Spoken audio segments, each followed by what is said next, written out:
every meeting I go into, I go in with like, I don't know.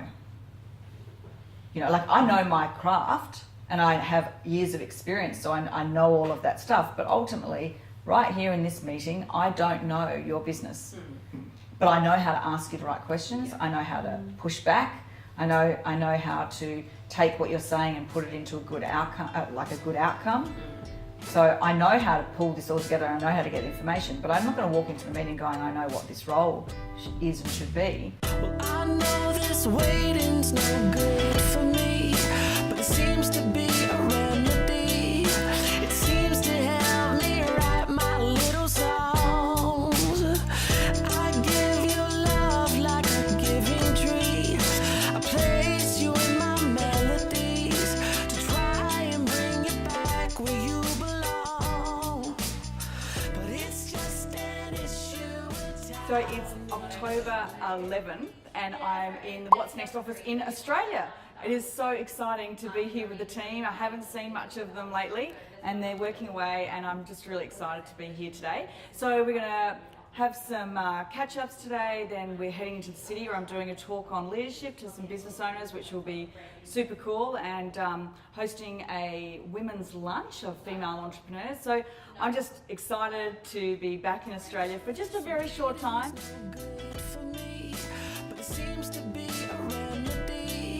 They're all busy working. They're too disciplined. Yeah, that's exactly right. Doing good service for our clients.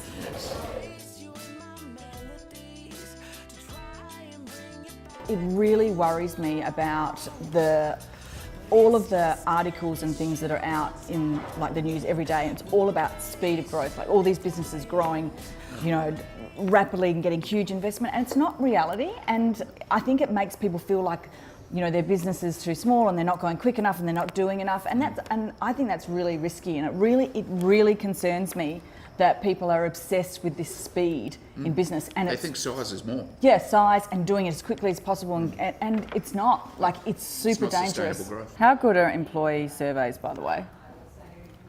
You love them. I love them. Yeah. Yeah. I'm a big advocate for them. Because I think you've got to give them the voice. Do you know what I think you've got to be brave enough to transparently communicate their story back to them as well. Yeah. I think you can't. But they can't sort put of a went wall. out of fashion. Yeah. Don't you think? Do you think they went out of fashion? We've got one right here. Yeah, they definitely went out of fashion.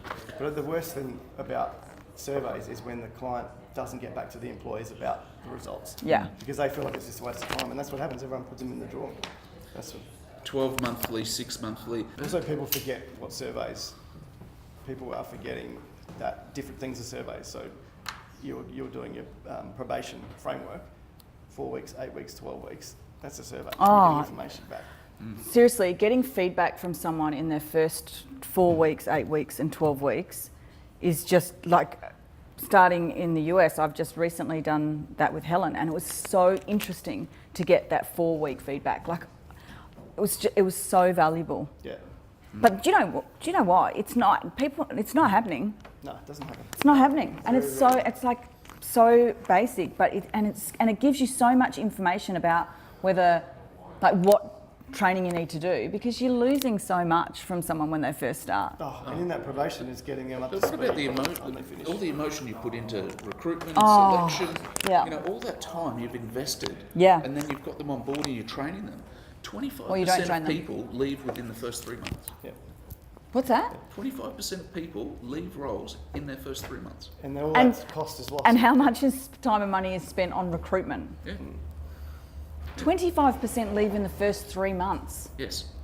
It's incredible, isn't it? Wow. And then people focus on exit interviews, which is very helpful information. But what we learned at Sherm last year was that staying interviews is really important. Yeah, that's cool. So actually asking the people that really love working for you what they are. Or even if, like, they don't love promoting working the for hell you, out of but they're staying, why are they staying? Why are you Or staying? I'm What do you staying like about until, like, next year when I can go and do something else. It's like, okay, so they might stay for another 12 months, but what sort of effort are they putting in over those 12 months? None, like totally disengaged. So how do we, if they're going to go in 12 months, great, we'll at least have them engaged and working to their maximum potential during that time. Do you know what I mean? Yeah, so it's not just people that are like loving, I'm staying because I'm loving it. There's a lot of people that don't love their job that aren't leaving. And they're the actual scary ones, because they're the ones that are like, impacting, not performing, but impacting everyone else culturally, and you know, like the ones that don't go and aren't happy. Ugh. I'm going to go and see this client that's just arrived. That's where I'm based now.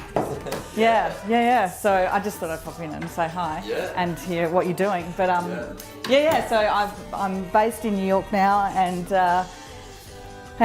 started doing the startup of a version of What's Next PX.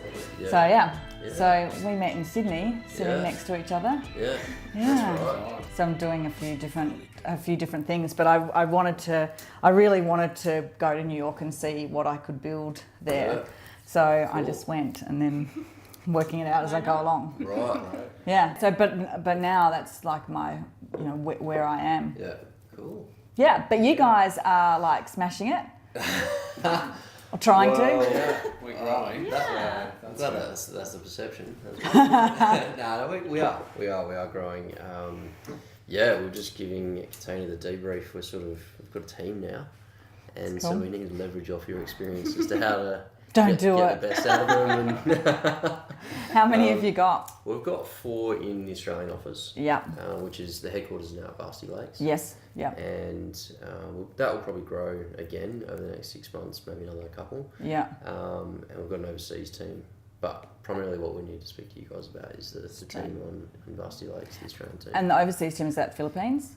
3 in the Philippines, 3 in Indonesia. Ah. They're all sort of back of house. Yeah, okay. We do web dev, graphic design, webmaster, things like that. Okay. Yeah.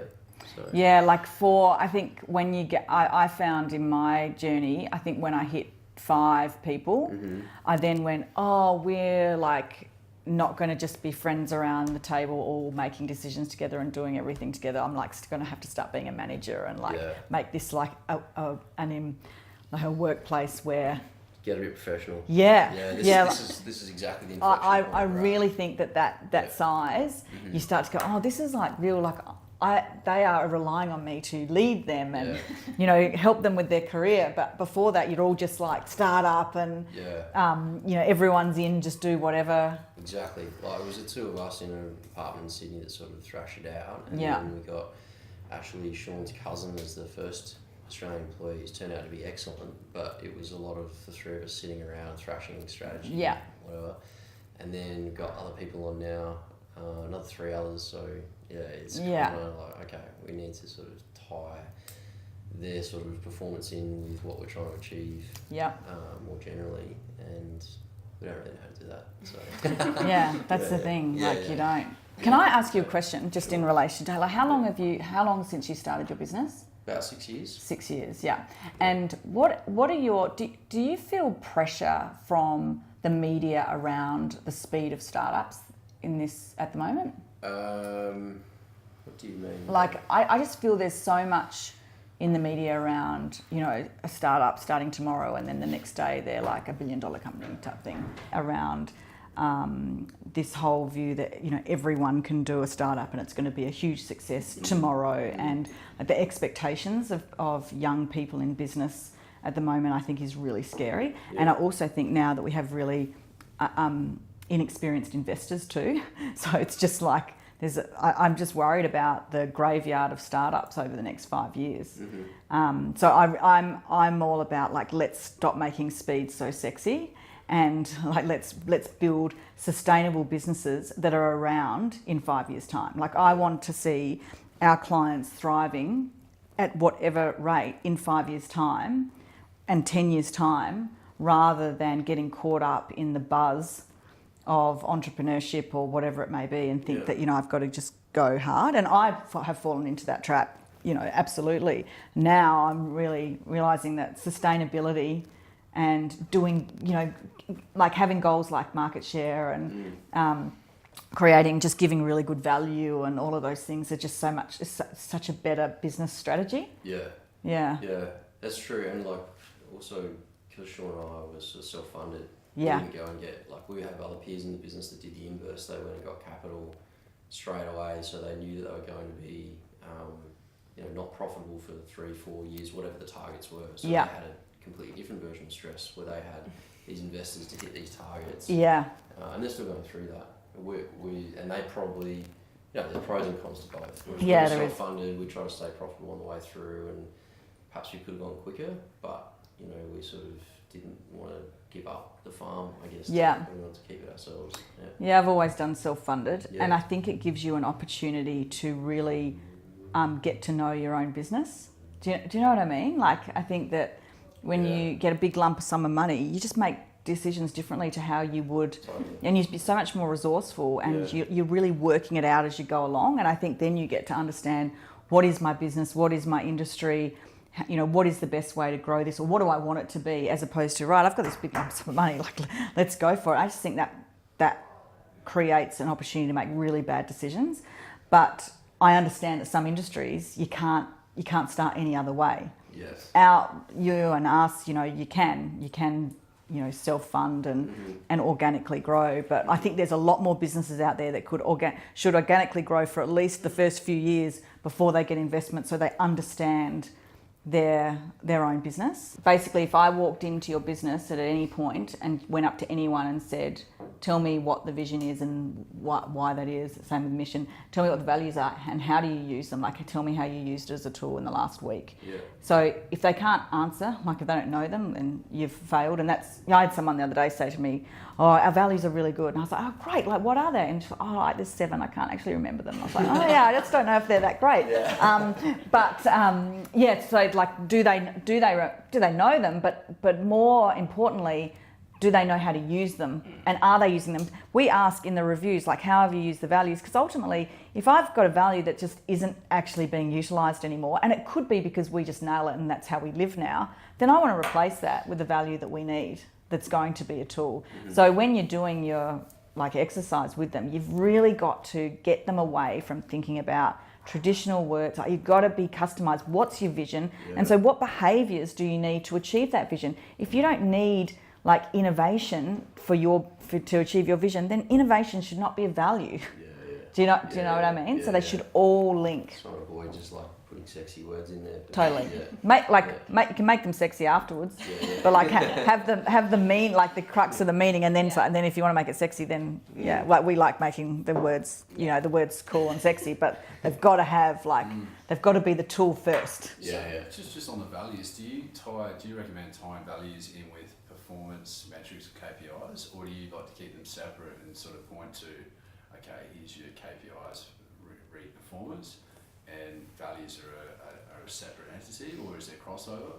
So it's kind of like you can't be achieving to a high level in your role if you're not living the values. So Gotcha. In terms of particular KPIs of, yes, I am doing this particular thing in line with that value, we don't often kind of go to that specific level, but when you have an understanding of what it means to live it, it's kind of pulling that out from the individual. So as part of our performance reviews, we always would put in something around the values, like how have you been living them? Give us specific examples, as you said, of what you've done. And then, it's then up to the manager as well to say, well, I agree with that one, but also there's these other 3 values that you've actually been doing the complete opposite. And so essentially then it's really, if you look at then the role as a whole, you're not doing what we need from you, because this is really important. And so in terms of putting those values into the role, we would always include them as well within our kind of outcome profile or role description. This is one of your outcomes, is to live by the values and support the vision and mission of the business is a part of your job. And normally it's kind of one of 4 things, and so it's a big deal, basically. Right. And Can so I if you share the guys 3 believe that books, too. the 3 and the 3? I just want to show you how we. I've been dying to get on the whiteboard. It just happens that way.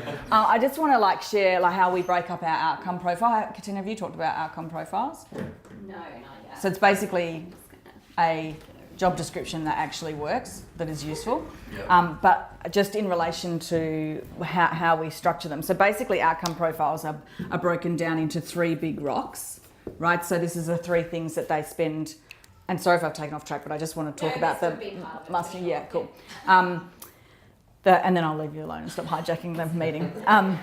So basically a role is made up of three things, the three key things that they're responsible for, and you should actually be able to put a percentage focus on them. So this one might be 50% of their focus should be on this rock, this one might be 30%, and this one might be 20%, for example, right?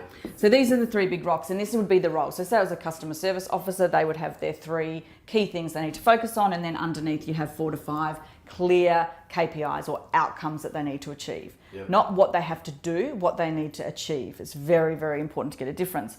However, what I wanted to share with you is, so if this is the role that they need to do, like the role that they do, the position they have, there's also a role within the organisation. So here at What's Next, everybody has these same three big rocks. The first one is Master of Craft.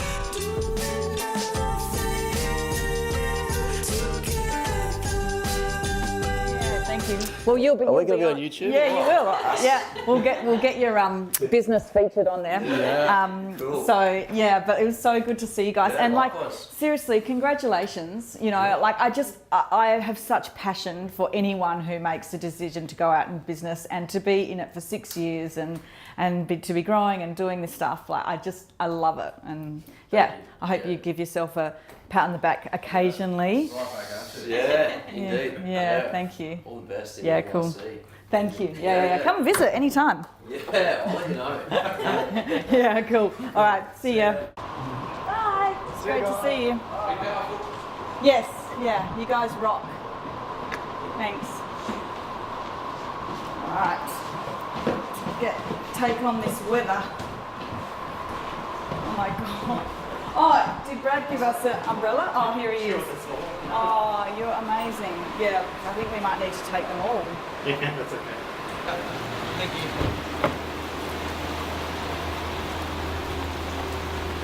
Oh, there's a car seat. There's a car seat, Ben. Ben, there's a car seat. I just had some great time in the What's Next office with the team.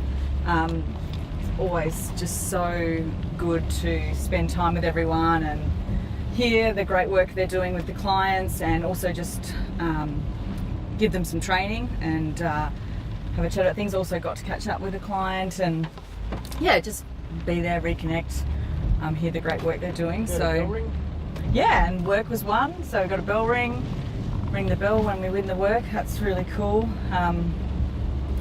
Yeah, so I always love connecting to home, and so now we're going to go into the city and I'm going to do a talk to how many business owners? Be about 30 to 40. Yeah, 30 to 40 business owners on leadership, and today I'm going to be talking about what I think the 3 key things are that leaders need to really understand that they don't.